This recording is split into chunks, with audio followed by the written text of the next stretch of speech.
Hello বাচ্চারা, আজকে আমি তোমাদের পড়াবো ইতিহাসের ধারণা। ফার্স্ট চ্যাপ্টার তোমাদের ইতিহাসের।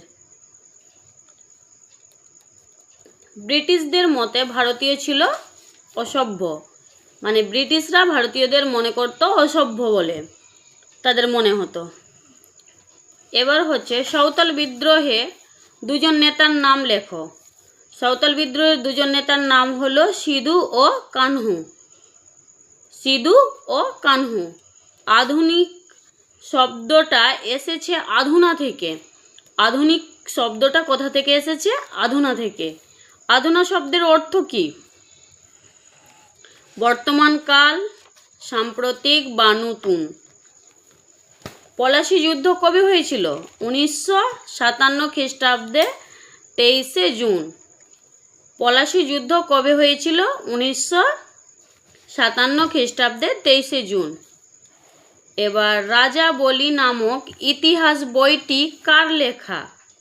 মৃত্যুঞ্জয় বিদ্যালঙ্কারের লেখা। মৃত্যুঞ্জয় বিদ্যালঙ্কারের লেখা রাজাবলী। এটা ভেরি ভেরি ইম্পর্টেন্ট। রাজাবলী নামক ইতিহাস বইটি কার লেখা? ঠিক আছে। এবার রাজাবলী গ্রন্থ কত খ্রিস্টাব্দে লেখা হয়েছিল? 1818 খ্রিস্টাব্দে রাজাবলী গ্রন্থটি লেখা হয়েছিল। ঠিক আছে।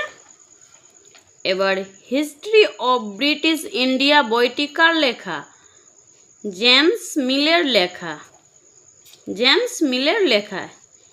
এবার হিস্ট্রি অফ ব্রিটিশ ইন্ডিয়া বইটি কবে রচিত হয়েছিল? 1817 খ্রিস্টাব্দে রচিত হয়েছিল। এবার হচ্ছে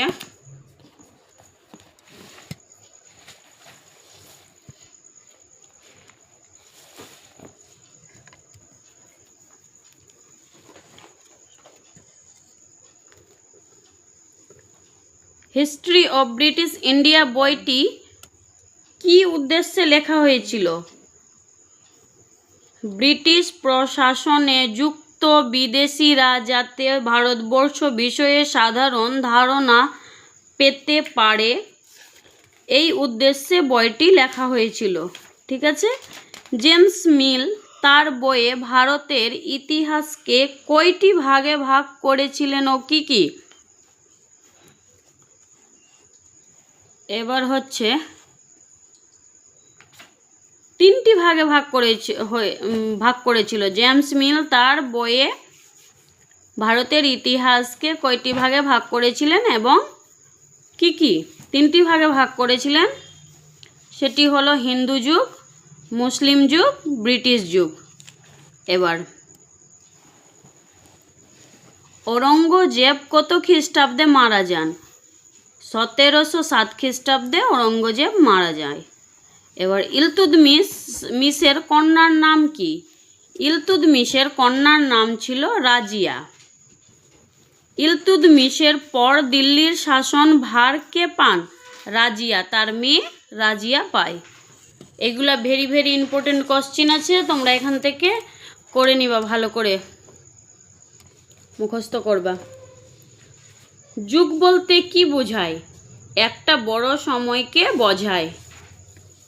এবার ভারতের ইতিহাসকে সাধারণতভাবে কয়টি ভাগে ভাগ করা যায়? 3টি। ভারতের ইতিহাসকে সাধারণত কয় ভাগে ভাগ করা যায়? তিন ভাগে। একটা হচ্ছে প্রাচীন যুগ, মধ্যযুগ, আধুনিক যুগ। এবার হচ্ছে ভারত বিভাজন হয় কত সালে? 1947 সালে ভারত বিভাজন হয়। কয়েকটি ইতিহাস রচনার অপাদানের নাম, যেমন হচ্ছে বই, আঁকা ছবি, প্রশাসনিক কাগজপত্র, ডায়েরি, চিঠি, জমি বিক্রির দলিল, মুদ্রা, ডাকটিকিট, ফটোগ্রাফ প্রভৃতি। ভালো করে এটা মুখস্থ করবা। Very very important question.